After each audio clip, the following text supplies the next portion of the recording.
The crew from D-Max UK headed into the Canadian backcountry expecting at least one good lead. A call, a heat signature, a set of tracks.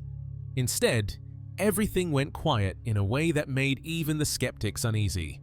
The first moment of interest hits when the team spots a bright shape in the distance. It flickers like an eye reflecting light. For a second, they think they've got something looking back at them. Then, the shape breaks the beam of the flashlight. It blinks, almost like two eyes narrowing. Two investigators swear it changes shape. When they finally get close, the answer disappoints. Just a reflector catching falling snow in a strange way. I shine. Tell me where to, You're all to the left again, right there. So did you see like one? Did you see two? I thought I just saw it again. Go back to your left. Right in there on that tree, that big tall skinny That one tree. right there? Yeah, near the bottom. What is that? Oh, wait. Maybe that is eyes. What are you seeing? Tell me. I mean, there's nothing there though. Let's go find out. But the reaction tells the real story. If you've spent enough nights out here, you know when something feels off. Snow doesn't normally mimic blinking. Light doesn't usually split into two. And the forest doesn't go silent without a reason. Minutes pass, then hours. Nothing moves, nothing calls. Not a single animal steps into thermal range. No deer, no coyotes, not even a stray small mammal. The forest isn't quiet, it's empty. For wildlife this active, that shouldn't happen, not all at once. The team keeps pushing deeper, hoping to catch so much as a heat flare. Instead, the weather turns brutal and morale drops. Even Bobo, the one who usually keeps things light, sounds worn down. Nights like this are rare. When experienced trackers stop cracking jokes, it means the silence is getting into their heads. Some say nights like this happen when a large predator moves through an area. Everything else clears out and waits it out. Others think it's just the snow driving everything into shelter. But then there's the third possibility, the one locals whisper about, the one that keeps people returning to these woods in the first place. Is that a reflector right there? Yeah. Okay, because I flew by it. Is that what you saw before? It looked like that to me. Yeah, it's gotta be. I mean, it's not moving. It's a reflector, yeah. The snow made it look like it was moving though. Yeah, it did, didn't it? It would break your beam of light, and then it looked like it was blinking. And then for a second, it looked like it was two. Ah, the weather is working against us, Bobo. Come on, can it? It's disheartening when you're out there in the cold for several hours and you come up with nothing. Because total silence isn't normal. Not here, not ever. When the forest gives you nothing, is it really because nothing's there? Or because something is and everything else already ran? On Travel Channel's Mountain Monsters, the Ames team heads back into West Virginia's Tigart Valley on the hunt for Bigfoot. And from the very first minutes, something out there is throwing its weight around. They stumble on a pile of smashed oyster mushrooms, crumbled and eaten right off a log. The guys joke that it looks like a Bigfoot snack, but it's the first hint that something big has been feeding here. They push on toward a target log, knowing something was there the night before. Oh. What do we got here? Look here, boys, look here. Something's being too disturbed and busted up. Look at that. Oh, yeah. Good eye, Willie. Is that mushrooms? By God, look at By this. God, it is. Look at this. Some oyster mushrooms. Boy, that's a good eye, Look at Tip Bro. this. By God, if I was guessing, I'd bet they was a Bigfoot had him a mushroom snack right here. Huh? Yeah. We just come up on some mushrooms that's been all crumbled up and eaten. Something explodes out of the brush near the log. Heavy movement, branches snapping, whatever it is blasting out of cover before anyone gets a clear look. When the team checks the spot, they're stunned to find a thick winch cable wrapped around a massive log, the steel buried deep in the bark. Following the line out, they find it snapped and frayed, like something yanked it until it broke. The kind of cable you'd see on a large dozer, and it would take tons of pressure to tear it apart. Huckleberry suddenly locks up, staring into the timber. He says something huge is stalking them about 40 yards out, just watching. We got a cable laying right here. Look back here, Willie. The thing's connected around this thing. That has been there for a while. Me and Wild Bill just made it to the end of that log, and there's a big cable cinched up around the top of it. Got this log all squeezed down, bedded into the bark. That thing's embedded in there, holy. We start following the end of that cable out, and right there it was. Something all frayed out and broke off. Seconds later, something plows through the woods like a elephant, crushing vines and brush. Freshly broken honeysuckle shows a clear path where something massive just bulldozed through, right behind where they'd been standing. A high-pitched scream tears through the valley, followed by a sharp tree knock echoing from the ridge. Cowboy Ken swings the drone, and on camera, a full tree suddenly crashes to the ground out in the distance. They're territorial as hell. By God, they don't play around. All right, stay in here with us, Ken. I wish I had my weapon with me. Yeah. Look here. Look here, look here, look here. What do you got? What do you got, Buck? Look at this, guys. Get the hell up here. Daggone. Look at this. Look at this. My gosh. I spot that tree right up ahead. I hurry up and get up there.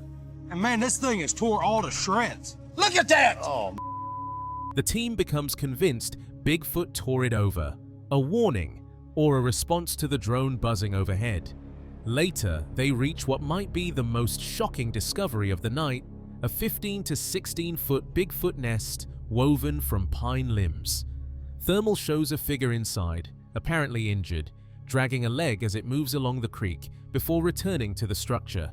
And when producers review Cowboy Ken's drone footage, they spot a tall figure walking upright near an isolated shack marked with Trapper's Pathfinder symbol. Stay ready, stay ready. Check if that thermal moving. Man, he's hitting everything up through there.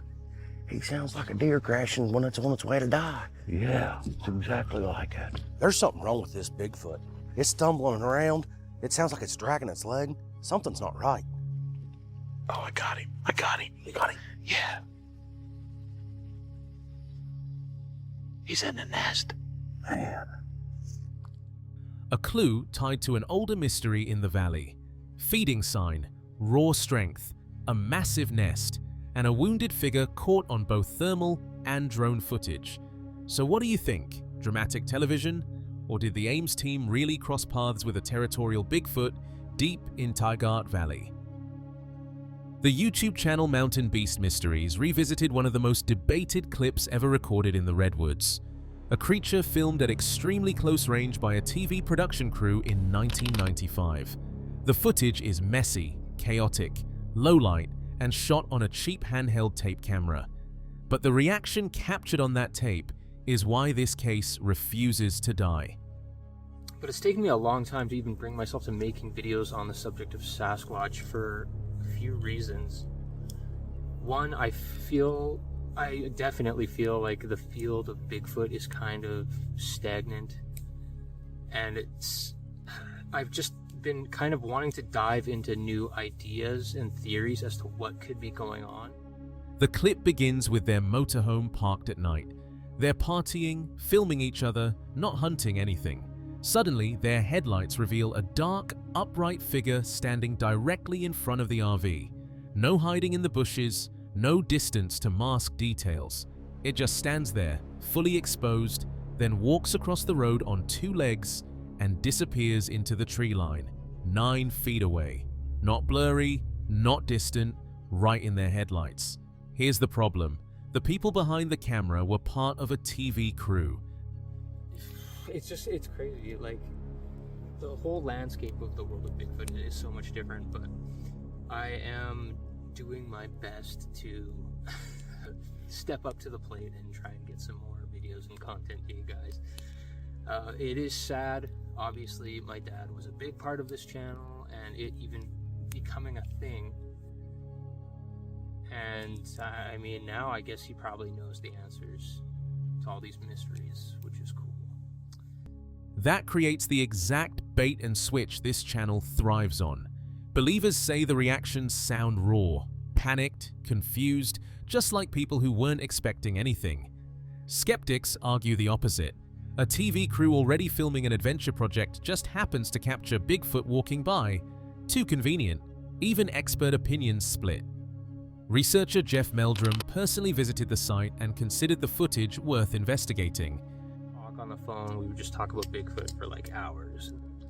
You know, I'd always thought, oh, maybe one day we could go to Henry Lake, that lake on Vancouver Island where I shot that first Wildman film. I thought maybe we could go out there one day and film it, and it'd be a really cool thing. But like that'll never happen now.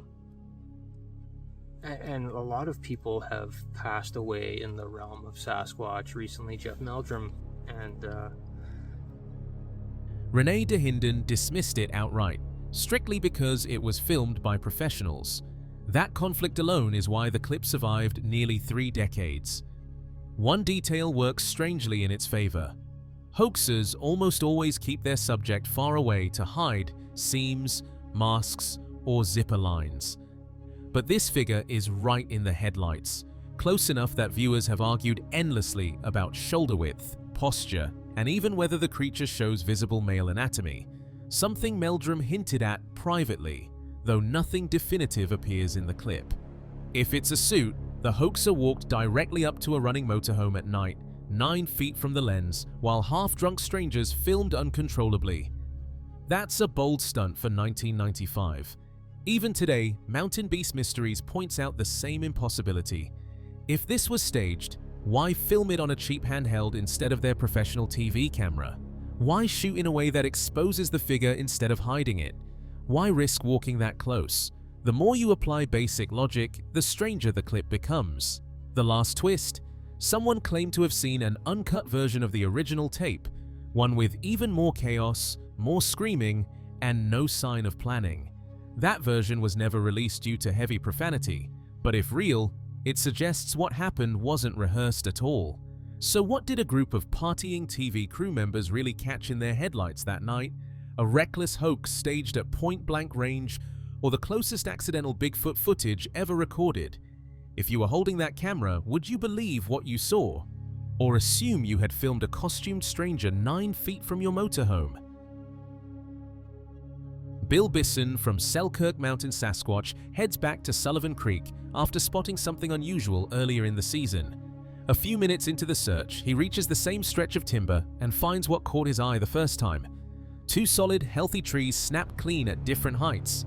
No storm damage, no rot, and no surrounding blowdown to explain it. You look at these trees, and they were in good shape too. You look at right here, and you can see where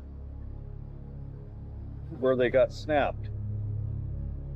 And they're good solid, clean trees. They weren't diseased or anything, but they were snapped up that high, which is really strange. Moving along the creek, Bill checks every patch of soft ground. He spots a shallow impression, nothing clear enough to call a footprint, but deep enough that something heavy stepped there. The soil in this area is ideal for tracks, so he continues banking the edges, looking for consistency or stride. Feeling the ground really soft underneath my feet, so that's always good, because then you can see signs of something that's disturbed the ground. Impressions in the ground. So I put my foot next to it. Not as much, but can't tell. We'll just keep looking. He then revisits a location he flagged months earlier. A Christmas tree-sized pine is wedged into another trunk, snapped at the top and stuck upright with no debris field around it, no drag marks, no other fallen limbs, and the surrounding area is untouched. I look down, and in one tire track, there's a perfect print. And the next tire track over, where it stepped into the other one, there's a perfect print. Well, I was able to follow it in the grass and stuff off the road, and I realized what it was is a Bigfoot, because, you know, after seeing the films and stuff, and, you know, talking. It doesn't match stormfall or natural drop. It's just out of place. Later that day, Bill gets a report from camper Christopher Irwin. Christopher and his wife were in the same area on the same weekend and heard wood knocks, whistles, and saw something moving along the tree line. One detail stands out. Christopher mentions a stick laid across a trail with a dead bird beside it. Starting out at the edge of the creek, up here at this tee, brought my wife out today. She's going to go ahead and follow us as we go along looking for evidence along the creek bank. So we're just going to hop into the woods. We're going to walk along there. When we can't walk along the creek anymore, I'll call and have her drive down the road to the next spot. So here we go. Bill hikes straight to the spot and finds the same setup exactly where described. No tracks, no sign of disturbance, nothing added or moved. Bill tests the area with wood knocks, 3 sharp hits, no reply.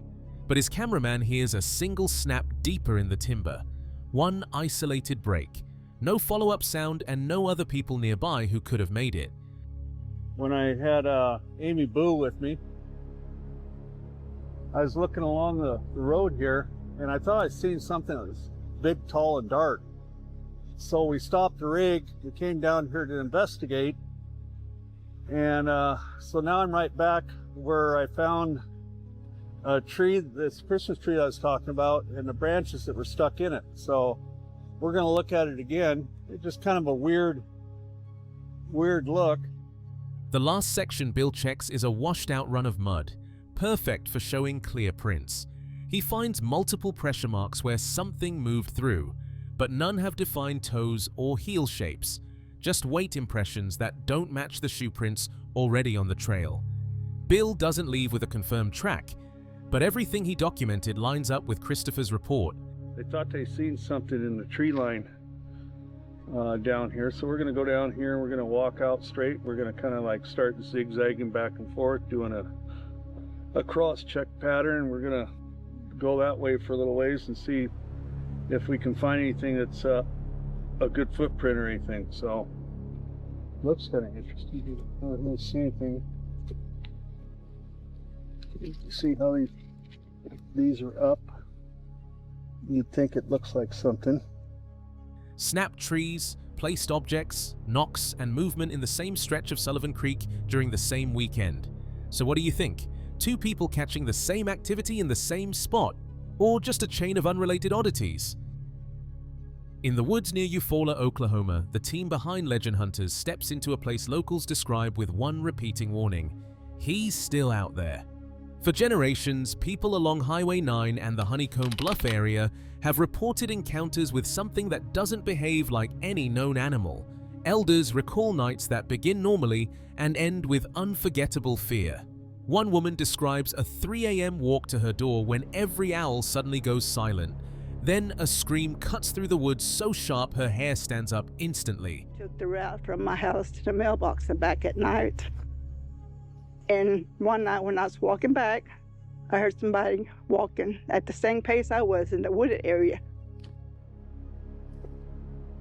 It sounded heavy. Did it weird vibe or scary or? It did. It stopped me in my tracks. I'd stop. It would stop. When I start walking, it would start walking again.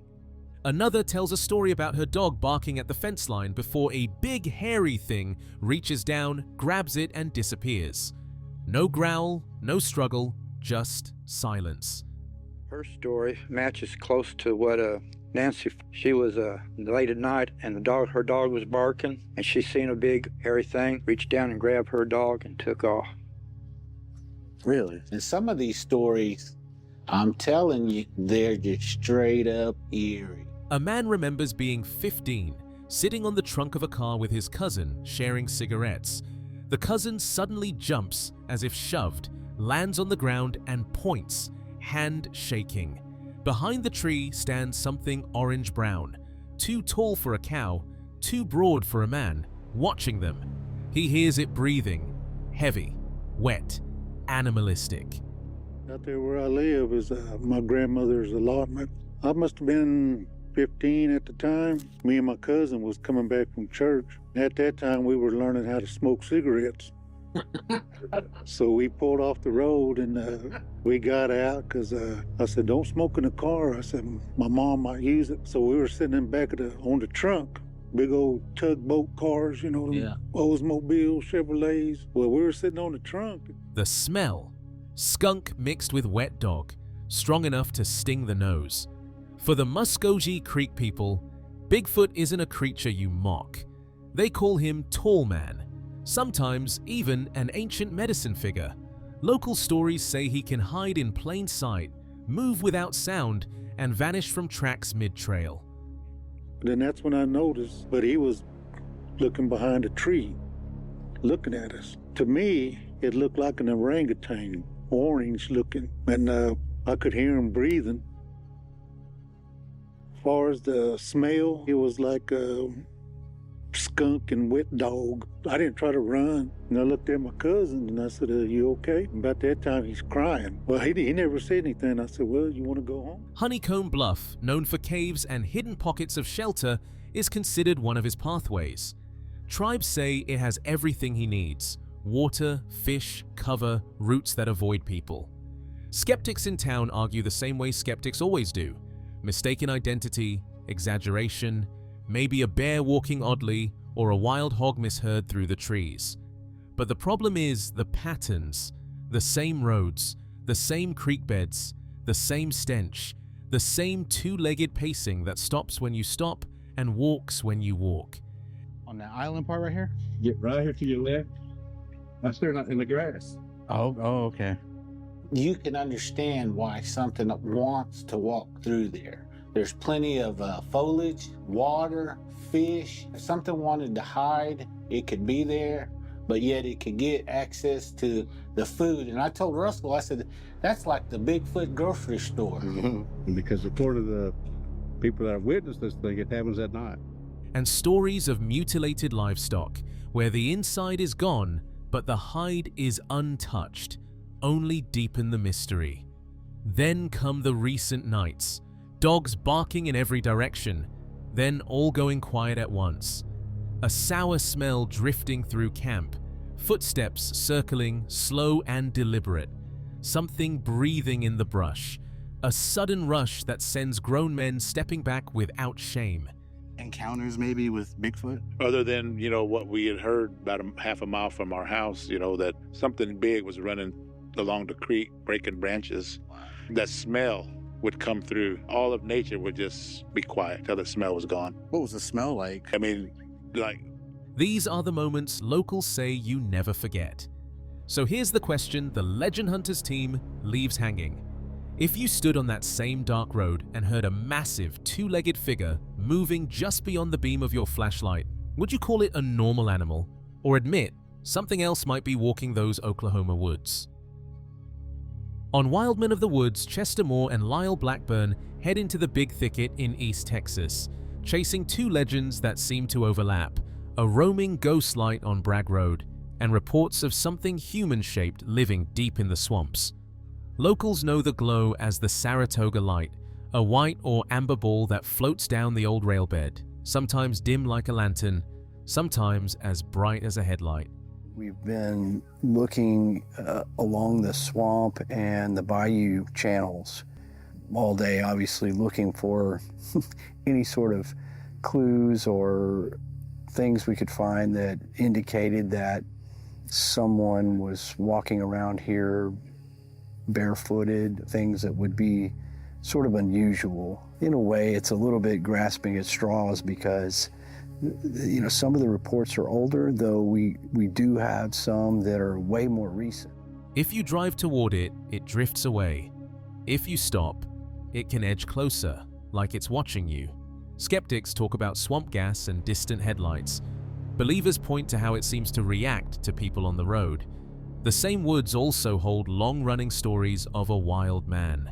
One of the weirdest things I've come across was a post on the internet, and this was a post talking more about Bigfoot and mysteries about the Big Thicket, but a guy commented on that and said, Yeah, we were in the Bragg Road area. We were staking it out overnight, looking for weird stuff, and we heard what we thought sounded like war cries. Now, you can't make this stuff up, and of course, when I saw that, I immediately thought. Since the early 1900s, settlers have reported something walking upright through the bottomlands. Tall, broad-shouldered, and covered in hair. Some call it Bigfoot. Others say it looked too human, more like someone who walked away from society and never came back. Researcher Marvin Leeper has dug up old reports and local news pieces that keep the legend alive. The twist is simple but uncomfortable. It's sometimes hard to distinguish between what they might call a wild man or a feral human and what we would consider an ape-like creature. If we presume that's the traits that Bigfoot possesses, you know. And yes, over the years, there's been times when reports have come in, especially the older ones, where people may say, you know, it looked more human. You know, it seemed more human. What if at least some of these creatures are actually people choosing to live outside everything we call normal? One of the strongest modern stories comes from a sheriff's deputy in 2020. He was sent with another deputy, the Marine Unit, and a game warden to check on a man seen crouched across from a judge's house along Old Lost River. That he found, and it's been in the news. We have local news up here. There's been 2 or 3 reports in the local news, and we've had activity in this area. So there's no need to drive to, say, Falk, Arkansas, or Sam Houston National Forest when I can drive an hour away and probably get all the contact I want. The judge's wife described him as motionless, long-haired, wearing neutral clothing, just watching. A neighbor also reported seeing someone walking the bank. On the Corps of Engineers land across the water, the team found a string of elongated barefoot tracks, one after another, stepping through mud and shallow water. They followed them to a small island where an area had been cleared and lined with stripped palmetto fronds like a bed. No fire pit, no food trash, no plastic, no clothing, nothing modern at all. But he said he was a prospector. He would come out in these wild areas with metal detectors and look around. And this guy, Rick, said that he ran into a game warden, and the game warden asked him what he was doing, as they will. And he said, he's prospecting. And he said in the area where he was, which was up here in the big Thicket area, in the bayou area. Later, looking at satellite maps, the deputy realized how far that spot was from any road and how much water you'd have to cross to get there. Transient camp? Or something else? Later, on an island in the Trinity River Basin, Chester and Lyle find a fresh barefoot human print within minutes of landing. Clear toe detail, adult-sized, in snake country, on rough ground where almost nobody would walk barefoot. More prints show the same gait moving down the path. Chester points out the obvious question on camera. So me and my friend Daniel, who's helping us out, walked down this trail looking, we're all kind of split up. And I noticed this human track, maybe a week old. And then there's another right here, you can see about the right gate, and there's one coming that way. It's definitely a boot mark. So I would say that's a person. Why would they be barefooted? That's the craziest thing. I mean, even if it's just coincidental, we get off on an island and within 5 minutes, there's a bare human footprint. And who would be barefooted? Who is out here with no shoes and why? You've got a light that behaves like it's aware, a century of wild man stories, and modern officers quietly tracking someone who lives like it's another century. So what do you think is really hiding in the Big Thicket? Undiscovered creatures? People who left civilization behind? Or something that doesn't fit neatly into either box? The Finding Bigfoot team heads into the Pacific Northwest with a simple challenge. Which state is truly squatchier? Washington or Oregon? And on their first night out, both sides claim early activity. Strange whoops, tree line movement, and something large pacing just out of sight. But the real tension starts when witnesses describe what they saw long before the cameras arrived. At a town hall in Washington, multiple people recount moments that still bother them. One man describes a late-night whooping exchange, back-and-forth calls lasting nearly 10 seconds, then 2 sharp whistles cutting through the trees. No echo, no distortion, just clean, intentional sound. Skeptics in the room mumble about owls or coyotes, but the witness insists, "Nothing I've ever heard whistles like that." Having an incident while he was catfishing in the middle of the night along a part of the Columbia River just outside of the city of Vancouver. So the 2 interesting things about this case are the location and because he described kind of a sustained intimidation. This thing came around, obviously, in my interpretation, trying to scare these guys into leaving. And if there's a Bigfoot around here doing that sort of thing, well, we're hoping it'll do it to us. Another recalls catfishing near Vancouver Lake at 2:30 a.m. He scans the forest with a flashlight and catches 2 massive eyes, 9 feet high. He freezes. It takes 2 steps, enormous steps, and clears 15 feet like nothing. "If it stepped 5 more toward me," he jokes, "I would have been smelling its belly button." His friend laughs retelling it, but the panic in the original voice never left. About 2:30 in the morning, I was going catfishing with my buddy, and I picked up my flashlight and I scanned the forest. And probably about 20 foot to my left, there was 2 big eyes, probably about yay big. And you know, they were up there about 9 foot. And I panicked. It took 2 steps and it cleared by about 15 foot. And the grass was probably about yay tall. And toward you? Walked towards me. If he would have stepped another 5 foot towards me, I probably would have been smelling his belly button. That's about how tall he was. Then comes the Mount St. Helens account. Someone sees what looks like kids running among the trees, until they notice the hair, the shape, the short neck. One turns, raising an arm with wispy hair illuminated by flashlight. Another slips behind a tree, watching. The witness says it looked like a pair of orangutans. Skeptics call it misidentification. Believers call it consistency. Hanging out, and I see what looks like a couple of kids running around playing in the woods. And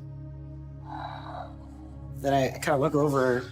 I was like, those are some hairy kids. To me, it looked like a couple of orangutans. And one goes behind a tree, and the other one stopped and was like looking at me. And just then, he goes, and he like turns. When I see him turn, I see this arm go up, and there's like this wispy hair. But when he was standing there, I could see like kind of, he had like a little tummy. I could see like the light shining off of it, and his neck was short. Meanwhile, in Oregon, Cliff and Bobo meet a vineyard owner who arrives one morning to find huge rocks moved 20 to 30 feet from their pile. Not rolled, not nudged, thrown. They test it. The rock easily weighs 150 pounds. Bobo can lift it with effort, but can't throw it more than a few feet. And that's the issue. Someone or something. Even when I was crabbing and throwing 125-pound crab pots all day, I couldn't have thrown that thing more than 4 or 5 feet max. It all adds up to squatch. Well, I don't see any reason to discount that Sasquatches are actually the culprits here. You know, as long as they don't go out and eat the crop at harvest time, I'm super happy to have them here. I'm inclined to think that Jay actually had a Sasquatch on his property that night. People think they need like super thick old growth forests and stuff, and that's absolutely false. They don't need a lot of cover, and where there's very little cover, if they're seen, they just drop to the ground and blend right in. Launched several by impossible distances. Could a person do it? They try to imagine a prank, but the pattern mirrors a documented 1967 sighting where Bigfoots were seen flipping rocks to reach hibernating ground squirrels. Back in Washington, the team meets Carlton at his encounter spot. He describes a giant outline emerging from between 2 trees, taking 2 steps toward him, then turning and sprinting through the forest with 5 or 6 thunderous strides. At that moment, it wasn't just the size, it was the pacing. It circled, repositioned, stayed unseen, but never left. So here's the part the show leaves to the viewer. Are these witnesses describing misread shadows, or the same creature moving up and down the Columbia River, intimidating anyone who gets too close? The Half-Inch Wrench crew teams up with Sasquatch Theory and drives 12 hours into rural Minnesota, a place locals quietly rank among the highest for Bigfoot and Wendigo-type sightings. Their guide, Chris, has already had multiple encounters here, so expectations were low, until the first night proved everyone wrong. Established them in my tent. So we set up our camp. Chris got everything set up. All we had to do is get our tents and stuff. Wasn't really big on filming because we're tired. Heard a couple weird things. This night one, I'm going to bed. The owls are right there going nuts. It's like 30. Just after camp is set, a deep whimpering moaning sound circles the site. Not canine, not human. It moves left to right, tracking the group in a slow arc. Miguel pulls his thermal and catches the tail end, a shape slipping behind a tree just as the sound cuts off. It just flashed on, flashed off. Yeah, there shouldn't be a light over there because that's a ridge. Yeah. There's a hill there. Dude, I went way up there where we started finding the break. When I did it, I was like, ew, I gotta get out of here. But it sounded like something was paralleling me before that, and I was like, why you fucking disappeared? He did. He thought you standing right there. He even called out. He's like, Miguel. Next morning, the team compares notes. Whatever made that sound moved approximately 40 to 50 yards in seconds. Chris, who grew up in the area, can't match it to any local animal.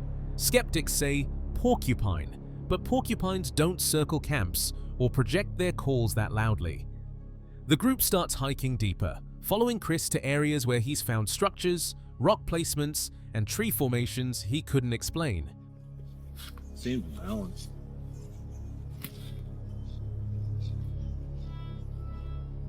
All connected and then take it way over there. Yeah, because I'm looking for a stump at the bottom. Yeah. We'll probably find one rooted.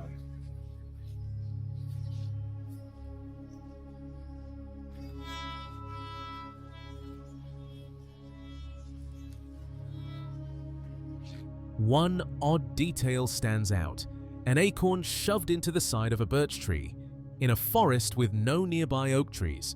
Small thing, but unnatural placement is exactly what researchers talk about. Rock clacks. 2, spaced a few seconds apart from the direction they just walked away from. No hikers, no trails, just the 3 of them. So I'm holding the camp down. So if you guys want to hear Chris's encounters and all the stuff that he's experienced in this area, or this spot really. So if you guys want to hear all the stuff that Chris has experienced in this spot, you'll have to go to Miguel's channel to see that. Later that evening, they leave sardines, apples, and peanut butter near camp. Nothing touches the food, but the area stays active. They pick up knocks, one sharp whoop, and another high-pitched sound none of them can trace to Miguel. Then they find it, a trackway along the lake edge. Long stride, straight line, deep impressions in compact soil. When Chris tries to match the stride, he can't. Even at 6 feet 2 inches. They estimate the walker was significantly taller. Night 2 gets worse. Oh, yeah. Yeah, there's a pretty heavily traveled trail right here too, that goes down into the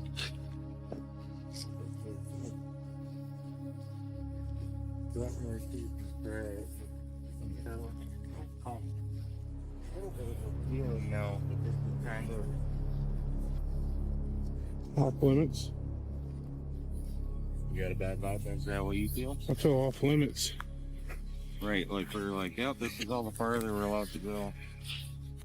Something moves around camp in single-spaced steps.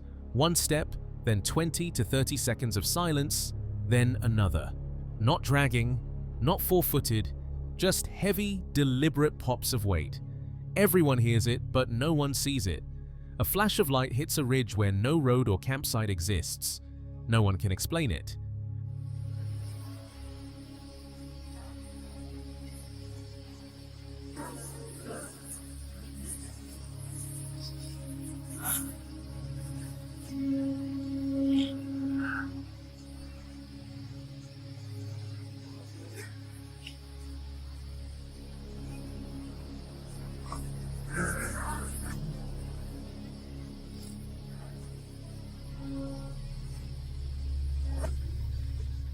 By the time morning comes, the crew has knocks, vocals, movement, and tracks, but no clean visual.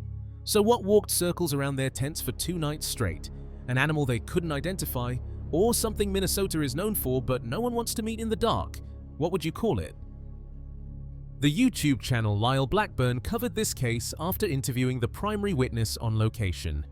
Blake Thomas and his father-in-law Mike were out before sunrise on October 23, 2023, expecting a normal fishing morning. What they got instead matches one of the most aggressive Sasquatch encounters Lyle has documented. While unloading gear in the dark, both men start hearing heavy walking deep in the brush. Not one step, repeated pacing. 2 fishermen encountered something unbelievable right here on this very spot. It came out of these trees right here. Blake ignores it at first. Wildlife is normal here, but the walking keeps circling, getting louder, not closer. Then, a rock hits the water beside Mike. Blake thinks it's a fish. Mike shines his light and sees the impact swirl. It was thrown. A minute later, a second rock lands. Bigger. Now both men realize something is deliberately targeting them. Blake moves up the bank with his gun drawn. He expects to see a person. Instead, his light catches a pair of eyes. Then, another pair several feet higher. And man, we're just sitting there, and he's like right on the right side, and a huge rock just gets boom and just smashes right over to the right side of him. And I mean, like I said, well, I even said first, I said, "Dang, was that a fish?" You know. And he goes, "No, that's a rock." And he had his light, and he shined, and you could see where the rock was and how it was just like swirled out, and you could see that there was a rock that has been thrown there. And we start trying to fish again. With like literally minutes, another rock. Bam. A figure rises from behind the brush, massive, hair covered, and breathing like it just ran a sprint. Blake watches its breath fog in the beam of his flashlight. It crouches, stares, then suddenly pivots and charges uphill, crashing through brush with force no human could produce. Seconds later, they hear it hit the river and splash through to the opposite bank. Mike stays frozen. Blake keeps repeating, "Did you see that?" But Mike can barely answer. He's watching the water ripple as whatever it was crosses fast. Up close, Blake estimates 7 feet tall, 500 to 600 pounds, with light-colored hair covering even the face. Like, that's a real thing. This is a real it was like, that was my moment of whenever, like, you know, you say like your life passes for your, you know, like if something, you're getting hurt or something. Like, this was when, like, it was like, it kind of time slowed down, because it literally, this was my whole brain was just sitting there going, man, I have a gun pointed at somebody or something. Like, this is like, there's repercussions, there's consequences that could happen, you know what I mean? Right. And I'm trying to gauge, it's like, not brown, not black, and not bare-skinned like primates. The eyes were large, rounder than human, and visibly blinking. The breathing shook him most. Blake says it was so loud it carried across the river. In his words, "You could hear it from here, easily." His impossibility detail: the creature moved uphill at full speed immediately after crouching. No stumbling, no shifting weight. The biggest difference would be like how humans and like most monkeys, they have like places where the hair is missing. Mm-hmm. This has hair just coming out of the whole entire face. Like, it has not like cartoon like that, but it was a shocking, because they were big. Right. Like, and it wasn't like, and I've looked this up and stuff like that, and like, you know, a lot of monkeys have smaller eyes, and kind of like how it's human. This was quite a bit bigger than that, and it was because that thing was blinking. Blake says no man that size could launch forward that smoothly in one motion. Blake wanted to chase it for proof. Mike refused. He told Blake flatly, "We're not going into those woods after that." They packed up and left before sunrise. When Lyle arrived to film the location, another fisherman approached and mentioned something eerie. it's so crazy that this is, like, I saw this, right here. Like, like I said, I don't care if people don't believe me or not. This is what I saw, and you deal with it or not. Earlier that same morning, he felt watched, and 6 months ago, the same stretch of river had huge rocks thrown into it while he fished. 2 separate witnesses, same behavior, same location. Enough. This morning, when I came out here to meet Blake to see the area where he had the sighting, another fisherman approached us and said he had experienced some strange things down here. And in fact, this very morning, he had come out here before sunrise and he got this really creepy feeling. He just felt something wasn't right. And then he began to explain that about 6 months earlier, he was out here when suddenly huge rocks were landing in the river. So what walked out of the Ozarks that morning? A territorial animal behaving far beyond known species, or one of the reasons people come to Lyle Blackburn for encounters like this? If you were standing there in the dark, would you have waited to see those eyes blink? This footage comes from the Bigfoot Project, where filmmaker Seth Breedlove is joined by renowned Bigfoot researcher Cliff Barackman to investigate one of Ohio's most mysterious properties, the Minerva site, a location long associated with strange howls, footprints, and eerie activity deep in the woods.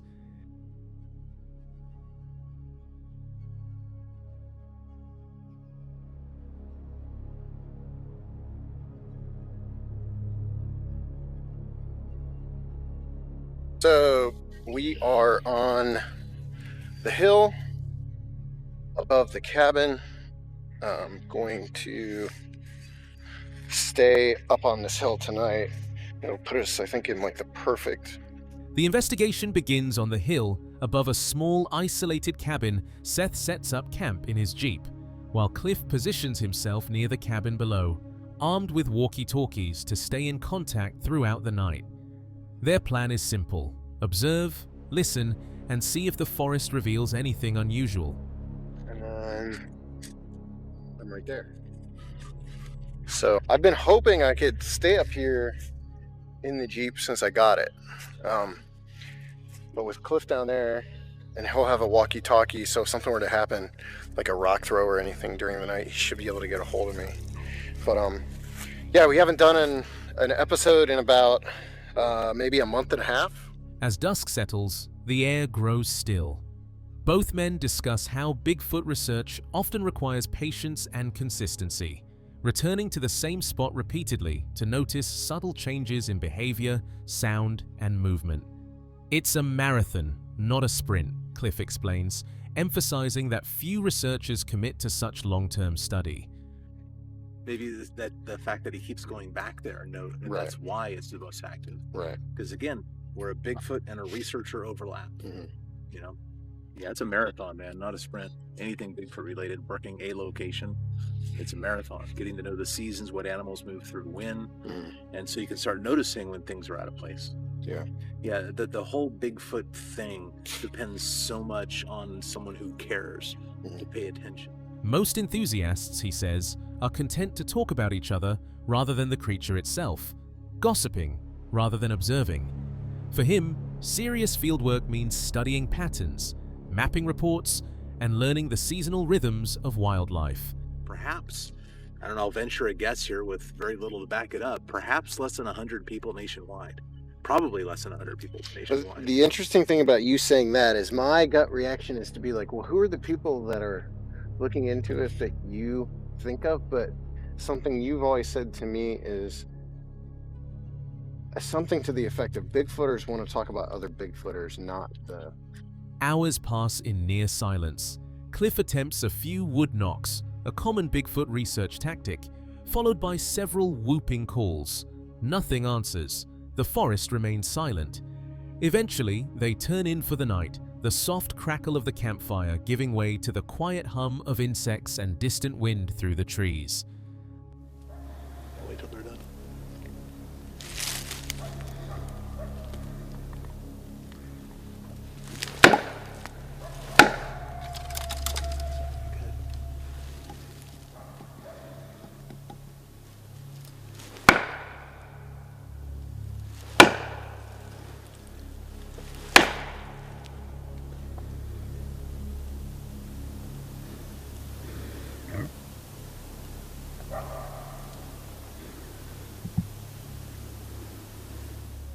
By morning, Seth reports that nothing significant happened overnight.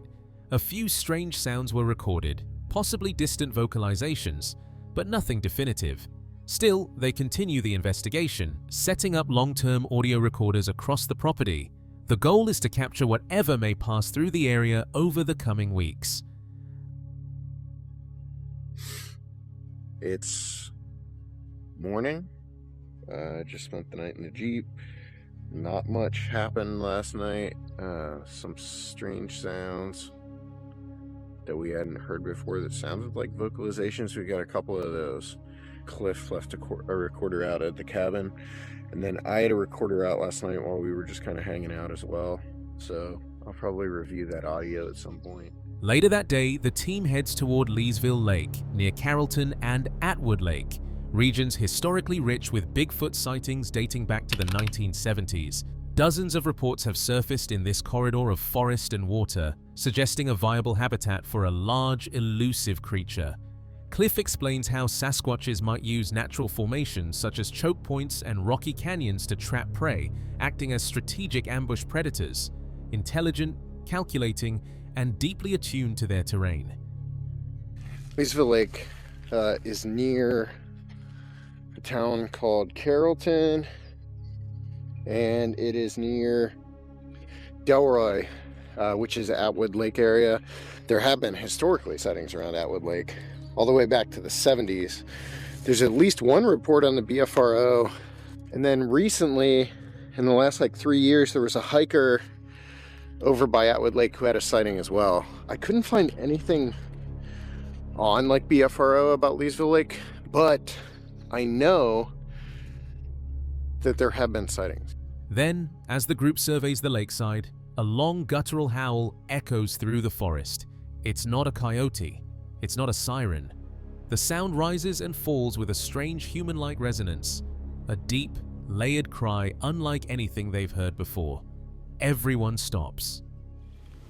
Were you recording that? Yeah. Good.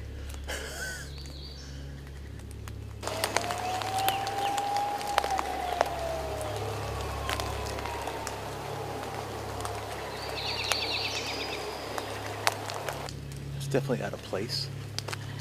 I thought it was a siren at first. They each try to locate the direction of the sound, but it seems to come from two places at once. A haunting, disorienting echo. Heather, one of the crew, insists it came from down the hill, though others are certain it came from the opposite ridge. Whatever it was, it left them stunned. The daylight howl was entirely out of place, and in Bigfoot research, such timing is rare. And with that, the forest falls silent once more, as if the creature had said all it needed to say. In the quiet bushlands of Australia, Jeff Nelson has spent years living alongside something he can't quite explain. He's not a man easily swayed by stories or superstition, yet across decades, he's had more encounters with the Yowie than most people would dare imagine. Sitting with Dean Harrison, this interview comes from a YouTube channel called Yowie Hunters. Jeff recounted these moments not with bravado, but with the weary certainty of someone who has seen too much to deny. He claims to have witnessed the Yowie 17 times, not fleeting glimpses or campfire tales, but close, tangible encounters, some from just a few meters away, others observed from the safety of his property or the road. He's rarely alone during these events. His wife, his son, neighbors, and friends have all been there to see what he's seen. To Jeff, that's what makes it real. It's not just one man's story. To date, visual encounters with the Yowie, I've had 17. Most of those were with my wife or my son, neighbours, friends. So there's always been, most of the time a witness right there with me. And some of them are from a distance, sometimes from here to the dam up the back, others within 20 feet. His first sighting came before his home was even built. While camping on the property, he noticed what looked like another tree at the edge of the driveway. Only when he shone his torch did it turn, a massive figure, standing upright, meeting his eyes. It wasn't a trick of the light. Whatever it was aware of him, and that brief eye contact was enough to send him rushing back inside. Yeah, the very first time before the house was built, we were just camping, and I went outside and I noticed at the time the tree is long gone now, but there was a large tree at the end of the driveway, and I noticed something large right next to it, and I thought, I don't remember seeing another tree there. So I went back inside and got the torch, and when I illuminated it with the torch... Years later, while speaking to a client outside his machinery shed at dusk, Jeff experienced another moment that burned itself into memory. A heavy grunt broke the evening stillness. Then came a deep snort, followed by unmistakable chest thumping. Whatever was hidden in the scrub wasn't a kangaroo. It was bipedal, deliberate, territorial. Both men watched as a towering figure moved behind the lantana bushes before vanishing into the trees. The man fled in his vehicle. Immediately, Jeff wasn't far behind. One of the closest would have been with one of my customers. We were discussing a business outside the machinery shed. We were just talking. It was getting on towards dusk, and possibly we were talking a little loud, because I think these things are very territorial. And all of a sudden we heard this loud. What disturbs Jeff most isn't just the sightings, but the evidence left behind. Trees torn apart, branches 6 inches thick ripped clean off claw marks raked deep into the bark. Around the property, the air sometimes fills with a stench, a burnt electric smell that lingers for days. Once you smell it, he says, you never forget it. He's also found stones hurled with force at his shed, heavy round thunder eggs that couldn't have been thrown by any human from such distance. I've seen a couple of, that's why we think there's definitely 2 or 3 different individuals on the property that frequent it. Whether they live in a cave up the back or whatever, I don't know, because I'm not game enough to go up there. I flatly refuse to go up to the top end of the boundary. Jeff describes the creatures as immense. 8 feet tall, broad-shouldered, walking with a powerful, unhurried stride. Their chests thrust forward, heads set low on the shoulders with almost no visible neck. Some are covered in dark, matted hair, others in shades of gray or reddish-brown. Their faces vary, leathery and pale on some, darker and shiny on others, but always unsettlingly intelligent. The eyes, he recalls, are wide-set and unblinking, the gaze heavy and aware. Very well built, huge shoulders. I've read a lot of reports of people seeing them stooped. I've yet to see one stooped. They've usually got the chest thrust out, and very robust, covered in a shaggy, matted type hair, and we've seen variations in the colour, anywhere from a reddy brown. His neighbors once doubted him, until they saw it too. One man, now deceased, witnessed a hairy figure stride out from a fence line while checking his stock. Another family across the road experienced similar encounters. Even Jeff's son has seen them multiple times, often pointing one out before Jeff could react. The gentleman who lived next door is deceased now, but I was telling him about it and he didn't believe me. And a few days later he apologised to me. And he said, about your hairy creature. And he said, I was up checking my stock. He says, and one just walked straight over the boundary fence. And I said, well, thanks very much for warning me that he was coming my way. And it was, and it convinced him. There's another gentleman who used to own the property straight across the street.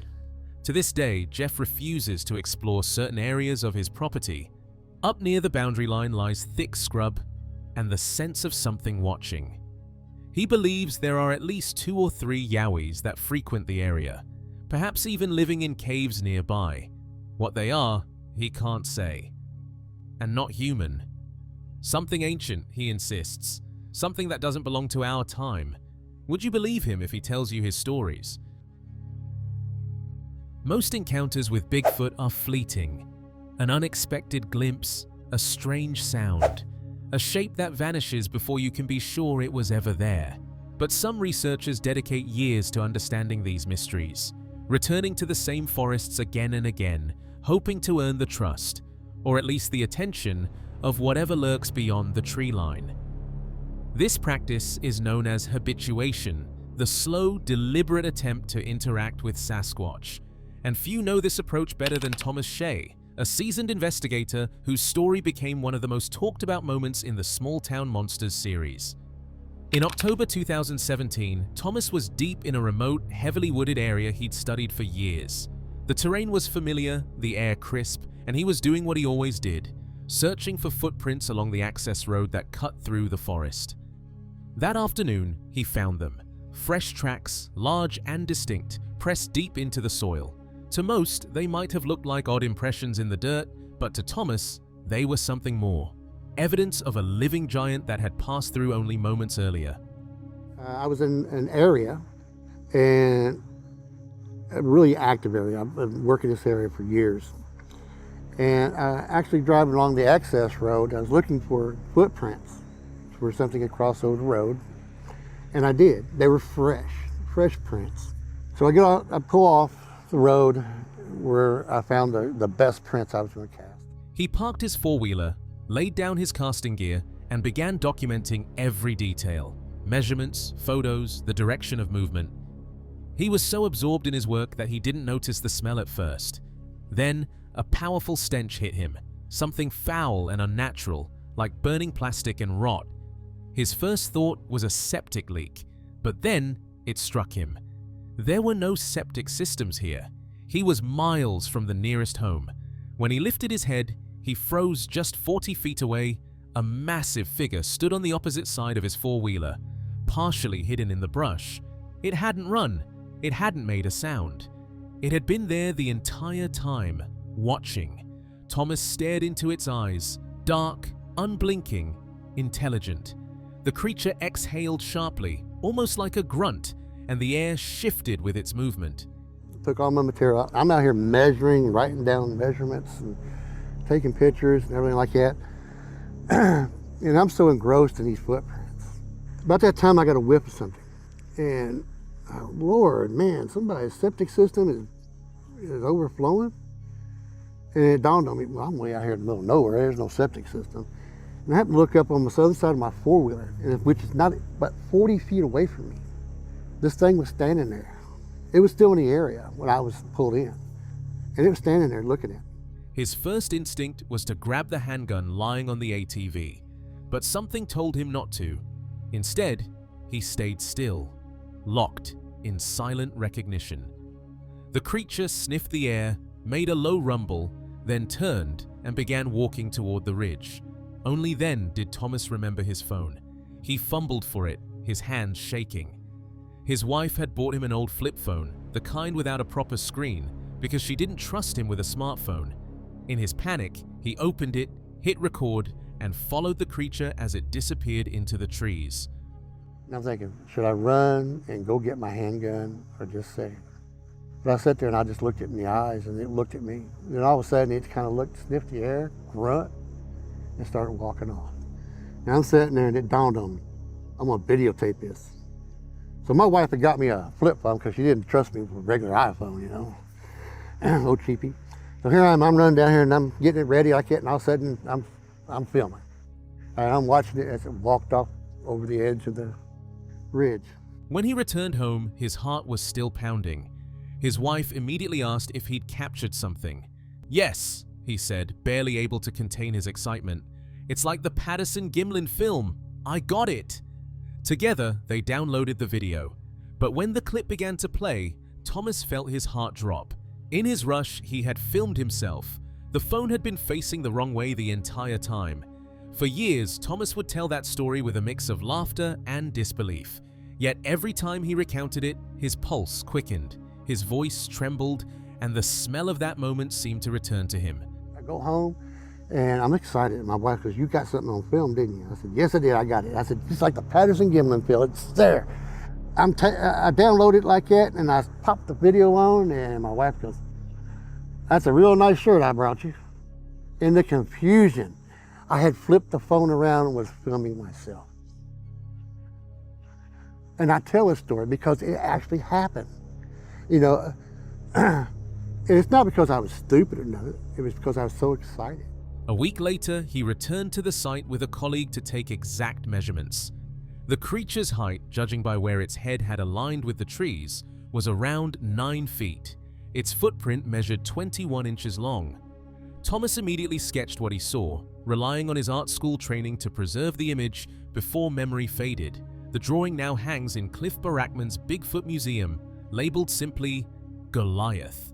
Even now, years later, Thomas doesn't describe his encounter as proof. Instead, he calls it a reminder. Later, me and my former partner went back and where I was kneeling, and we took a tape measure and measured where I saw the top of his head. He was 9 foot, 21-inch footprint. I did a sketch of what I saw in the face and everything right after that, because it was still all fresh. I did a sketch because I went to hair and art school for a little bit, so I got some artistry. And I did a sketch, and it's at Cliff Barackman's museum on the wall. Of how small we really are in the vastness of nature, and how easily the unknown can be standing just 40 feet away, waiting, watching, and deciding whether to walk away or make itself known. The YouTube channel DMAX UK is known for its bold explorations into the unknown. But one discovery stood out, a photograph of a hand that might have belonged to something extraordinary. It began when Bryce received an unusual picture. Someone had found what appeared to be a human-like hand, covered in hair yet ending in claws. Bryce looked closely at the image and said quietly, "I've never heard of Bigfoot having claws, but that certainly looks like a human, hairy hand." He goes on to say, "I threw it back into the woods, but it wasn't until then that I realized what I may have had in my possession." You know, I've never heard any cases or people describing Bigfoot with claws, but I mean, that certainly looks like a human hairy hand. I think this is worth showing to the team.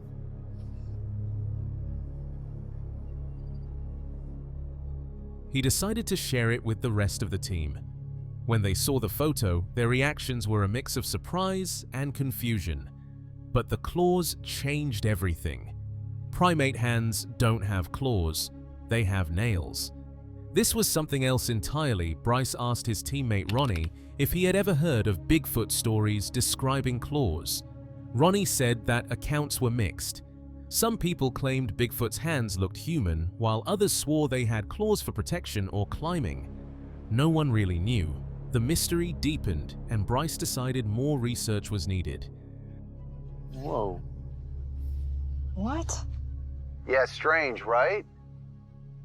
If you stop short of the claws, it actually looks like a human hand. Yeah. But then primates don't have claws, we have fingernails. I mean, do you think that could be a bear? Or a wolf or a raccoon? coyote. We're thinking this thing is bigger than what it is. I mean, this could be a raccoon's hand, right? If you look at the knot In the on the bag. plastic bag, it gives you a slight reference, so it does look big. The crew moved into the forest, following a faint trail that looked like something large had passed through recently. As they walked, they looked for signs, footprints, broken branches, or even nests. Researchers believe Bigfoot may build two types of structures: nests made of woven branches and tree formations bent and arranged in strange patterns. These, some say, could be markers or signs of communication. These are large branches, or sometimes entire trees arranged in unnatural patterns. Oftentimes they appear like teepees, but have been reported to take on a variety of shapes. There are several theories as to what purpose they serve. When it comes to tree structures, there's some different schools of thought. A lot of researchers, including myself, believe they're a form of communication. These are almost like road signs. Then came a smell, sharp, musky, like wet fur. One of them whispered, "That's bear." The team froze. they realized they might have wandered too close to a bear den hidden in the rocks. For a moment, the mission shifted from mystery to survival. Still, the question lingered in everyone's mind. What was that hand? Human, animal, or something that lives hidden in the woods, just out of reach, waiting to be found? As I got closer, that smell got real strong. Yeah. We seem to have stumbled upon a bear den on the trail, and it has me on high alert. I'm waiting for something to pop up right behind those rocks. We've been at this for hours here. Yeah. And this trail seems to go on forever. We are up against an incredibly dense population of black bears here, and we can see that this trail goes on for miles and miles. Why don't we call it a night? It's just too dangerous. Can't keep going. Across all these encounters, one thing never changes. The creature behaves with purpose. It stalks, it circles, it tests people, and then it disappears like it was never there. Too calculated for coincidence, too strange for a simple misidentification. So the real question is this: if you found yourself alone in those woods and heard those footsteps coming toward you, would you stand your ground or run?